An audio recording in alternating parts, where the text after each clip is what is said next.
Wabarakatuh. Saya Titi Anwar dari divisi membahas dari suatu artikel dengan judul Bagaimana Menjadi Pengaruh Positif Bagi Orang Lain. Nah, mungkin ini cocok untuk kita semua, karyawan yang ingin membawakan suasana yang positif dan menularkan energi positif kepada teman-teman kita yang lain. Nah, dari artikel ini ada beberapa hal cara untuk menjadi eh, pengaruh energi positif untuk orang lain. Yang pertama, bersikap murah hati. Nah, dimanapun kita bisa, kita harus bermurah hati kepada orang lain. Ketika seseorang yang datang mengunjungi kita, kita harus menawari mereka minuman. Jika kita pergi keluar untuk makan, kita mungkin ingin menjamu dan mentraktir mereka. Nah, bermurah hati tidak selalu berarti memberikan hal-hal kebendaan kepada seseorang. Yang benar-benar penting adalah bermurah hati dengan waktu kita. Bersedia untuk belajar tentang seseorang, mendengarkan masalah-masalah mereka secara bersungguh-sungguh adalah karunia yang luar biasa yang tidak boleh diremehkan. Hal ini membuat orang merasa diterima dengan tenang. Dan hasilnya pun mereka akan bahagia dan merasa nyaman saat berada dengan kita. Ini adalah langkah pertama agar terbuka pada pengaruh positif kita. Nah, untuk yang kedua yaitu berbicara dengan cara yang menyenangkan. Nah, untuk membuat orang lain lebih terbuka kepada diri kita, kita perlu berbicara dalam cara yang ramah dan menyenangkan kepada mereka. Ini berarti dalam cara yang dapat mereka pahami, menggunakan bahasa yang dapat mereka mengerti juga, serta berbicara dalam kerangka kepentingan mereka. Nah, pada dasarnya kita hanya perlu membuat orang lain nyaman dengan kita. Kita pun harus menanyakan kesehatan mereka dan menunjukkan perhatian apa yang terjadi dalam hidup mereka. Nah, apabila seseorang tertarik mengenai sepak bola, kita jangan mengatakan sungguh bodoh, itu hanya membuang-buang waktu misalkan.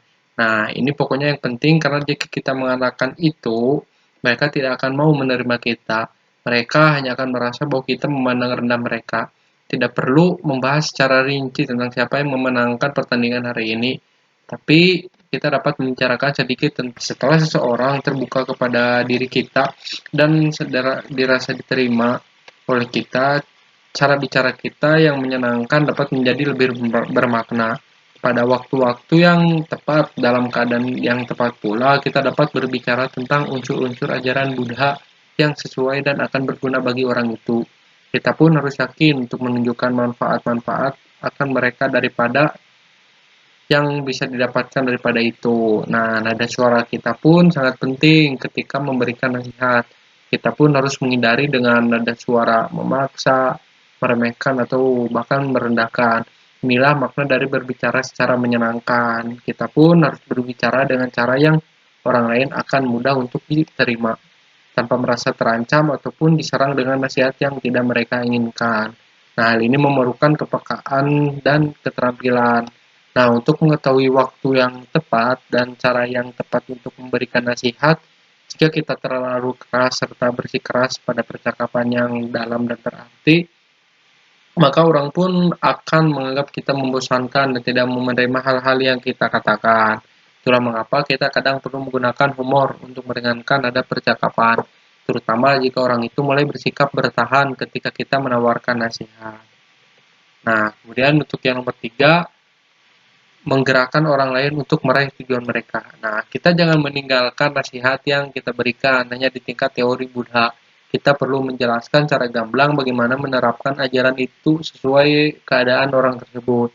Dengan cara ini, kita menggerakkan orang lain untuk mempraktikkan nasihat kita, sehingga mereka bisa mencapai tujuan ajaran itu. Hanya ketika mereka tahu bagaimana menerapkan suatu ajaran, apa yang harus dilakukan, langkah demi langkah, mereka akan menjadi bersemangat untuk mencobanya. Memang dalam menggerakkan orang lain untuk menerapkan ajarannya ke dalam kehidupan mereka, kita harus berusaha menyediakan keadaan yang menjadikan ajaran itu lebih mudah bagi mereka. Ini berarti kita lebih dahulu menjadikan segala sesuatunya secara sederhana, terutama untuk orang yang tidak memiliki pengalaman dengan ajaran Buddha. Tapi perlahan-lahan kita menuntun mereka ke cara yang lebih rumit dan lebih lanjut. Sehingga pun mereka memperoleh rasa percaya diri untuk tetap gigih dan melanjutkan cara-cara itu. Dan yang keempat, sejalan dengan tujuan.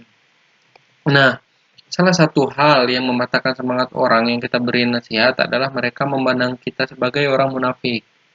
Untuk mencegah mereka berpaling dari ajaran itu, kita perlu memberikan contoh yang baik dengan bertindak sesuai dengan apa yang kita sarankan. Jika kita mengajarkan cara-cara Buddha kepada seorang untuk mengatasi kemarahan, misalnya, tapi kemudian kita membuat kegaduhan ketika bersama mereka di sebuah restoran misalkan atau di tempat kafe, kita harus menunggu setengah jam untuk makanan kita. Apa yang akan mereka pikirkan tentang ajaran-ajaran Buddha mengenai pengendalian kemarahan? Nah, mereka akan berpikir bahwa cara-cara itu tidak manjur dan meninggalkannya, dan mereka pasti akan berhenti menuruti nasihat apapun yang kita berikan. Itulah mengapa cara kita berlaku harus sejalan dengan apa yang kita ajarkan Buddha. Jika tidak mungkin kita bisa menjadi contoh sempurna bagi siapapun. Namun kita pun harus selalu berusaha sebaik mungkin. Tidak menjadi munafik bukan berarti hanya menunjukkan bahwa kita mengerti ajaran-ajaran ketika kita bersama orang yang hendak kita bantu. Tapi kemudian bertindak memalukan ketika kita sendiri atau bersama keluarga kita. Bertindak sesuai dengan tujuan Dharma harus terus-menerus dengan tulus. Nah, itulah 4 langkah untuk menarik dan membantu orang lain memperoleh kematangan melalui ajaran Buddha dengan memberikan supaya orang lain menjadi pengaruh positif untuk orang lain. Semoga apa yang ada dalam video ini bisa bermanfaat untuk kalian semua. Terima kasih. Wassalamualaikum warahmatullahi wabarakatuh.